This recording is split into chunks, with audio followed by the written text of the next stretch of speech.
Yo, what's going on, everybody? You've seen the thumbnail, you've read the title, and today I want to talk about Season 6 and Black Ops Cold War and how it surprisingly looks pretty damn good. And by now, I'm sure all of you guys have seen the gameplay trailer. I'm sure you've seen many YouTubers covering this stuff before. But I kind of want to talk later on, at least in this video, is Season 6 really going to do anything for Cold War? So, before we get into that, I want to start off by talking about the two new maps, actually three new maps we're getting, which are all ripped from the campaign, unironically. You know, because Treyarch is incapable of making new maps, I guess, or using new assets to make new maps. Whatever. Anyways, the first map we have, and this is the map that I am actually the most excited to play on, and kind of is going to revitalize, I guess, my want to play Cold War, is Depogram. Depogram seems like it's taking almost a Revelations approach, but for multiplayer, as we're going to be kind of teleporting to different parts of the map, seemingly, which looks really cool, and I can't even complain that it has nothing to do with the 80s, because, well, we've abandoned that a long time ago. As soon as we started putting pink anime tracers in the game, we've kind of abandoned realism. Like, this game already does not feel like an 80s shooter, let alone a Cold War shooter, whatsoever anymore, so, you know, I'm completely fine with that at this point.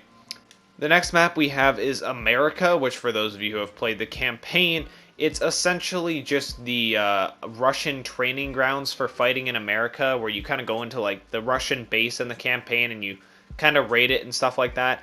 Basically, that's being turned into a multiplayer map, again, because Treyarch apparently just has to reuse assets from the campaign in their last season. Instead of making entirely new maps, they're just like pretty much taking campaign levels and just putting them together, or at least campaign mechanics within the first map with the red doors, which, if you've played the campaign at least up until the very end, eventually Bell just tells you, go through the red door, Bell, go through this door, Bell, over and over and over again, and yeah, that happens. So basically it's using that mechanic on the Depogram map. And then we have the 2v2 slash 3v3 map, which I cannot think of the name of off the top of my head, but that is also ripped from a campaign level. The same level, I do believe, as the one where you infiltrate the Russian base. So, yeah, what amazing creativity there. Speaking of amazing creativity, the Zombies map is basically just reused assets from Moon, seemingly, as well as reusing the Margwa from Shadows of Evil as the kind of, I guess, little boss that roams around every so many rounds, the, you know, big boss guy that comes around every so many rounds. That's kind of seemingly what they're doing. They're just like, you know what? Let's not make a new boss. Let's just reuse the Margwa, because why not? I mean, heck, they've already reused the Panzer Soldat in Outbreak, so why not reuse another aspect from one of their previous games? But with all of this stuff aside, is this really how Cold War is going to end? With two new 6v6 maps that aren't even really that new, because if you played the campaign, you're kind of going to probably get the gist of them, seemingly? Like, is this really going to do anything for Cold War? Like, is this how the game is going to end? Like, this is Cold War's last season. This is the last season we are going to see for Cold War before Vanguard comes out.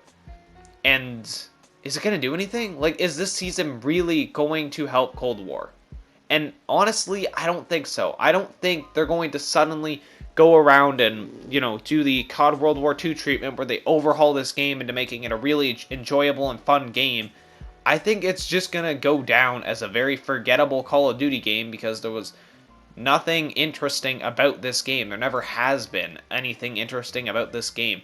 Yeah, I guess you could say, oh, Depogram is going to be an interesting map because, you know, you're teleporting around different things, and yeah, that's going to be cool, but seriously, like, is that really what Cold War is going to end up being remembered for? Is having, oh, yeah, they had that one cool map. Like, really? Like, is it going to go in bowl of COD Ghosts, where COD Ghosts is only remembered for being, you know, pretty much one of the worst CODs ever made, and then also remembered for being the map that allowed you to play as, like, Michael Myers, and you could play as Predator and stuff like that?